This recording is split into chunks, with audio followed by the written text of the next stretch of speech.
Have you ever wondered why millions of people in Asia are getting rejected for US visas even when they do everything right?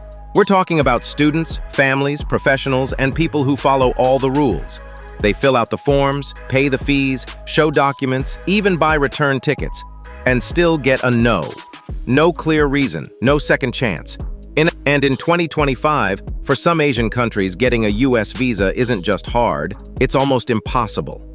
Today, we're going to reveal 7 Asian countries that almost never get US visas, no matter how hard they try. Some of the names may surprise you, and number 5 will definitely make you think twice. But before we jump in, hit the like button, subscribe, and turn on notifications.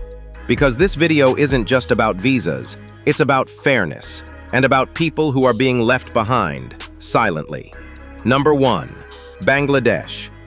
Let's start with Bangladesh. The country is developing fast. There's a growing middle class, booming tech, and more students than ever looking to study abroad.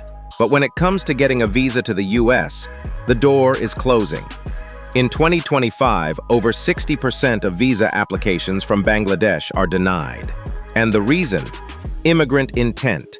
That means US officials assume every visitor wants to stay in America forever, unless they can prove otherwise. Even if someone has a job, owns property, has return tickets, that's often not enough. It gets worse for younger applicants.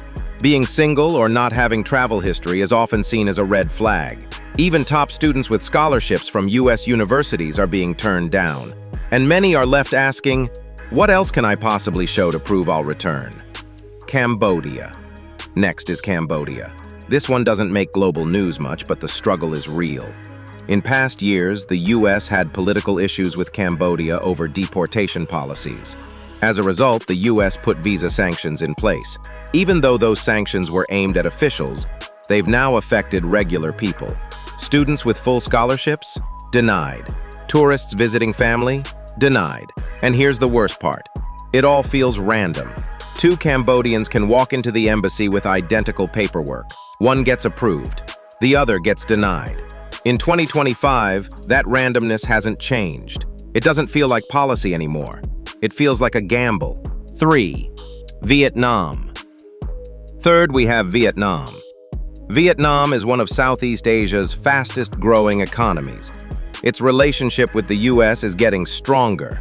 But for people applying for a US visa, it's still very difficult. Why? Because of visa overstays from past years. Even though most Vietnamese visitors follow the rules, the US still holds on to that reputation, and everyone gets judged for it.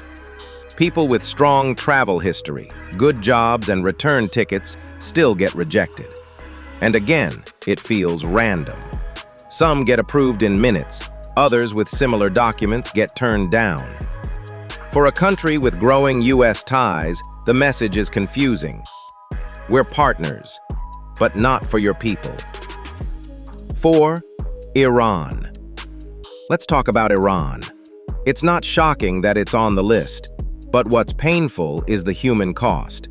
Since the US doesn't have an embassy in Iran, people have to travel to countries like Turkey or the UAE just to apply for a visa.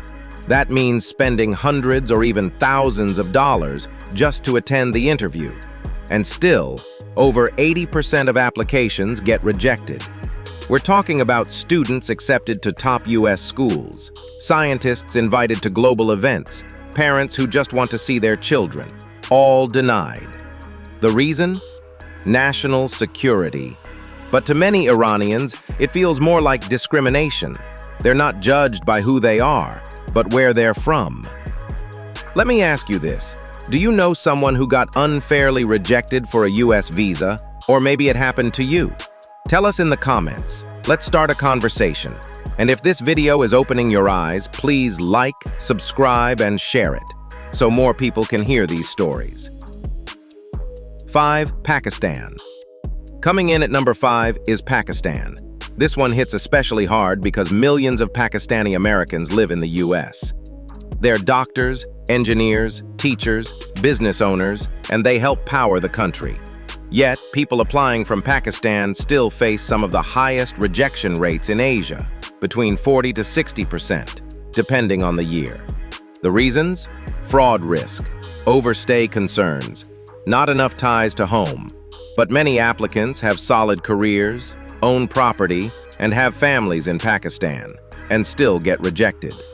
Students with scholarships, parents going to graduations, doctors invited to medical conferences, all denied, with no appeal, no explanation, just silence. And in 2025, the message feels cold. You're welcome here, just not really. 6. Afghanistan. Next is Afghanistan. This is one of the most heartbreaking cases. Since the Taliban returned in 2021, the U.S. Embassy in Kabul has stayed closed.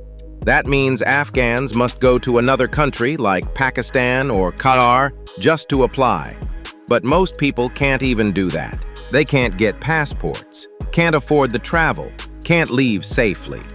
Even those who help the U.S. directly, translators, aid workers, are still waiting for promised visas. And it's not just them.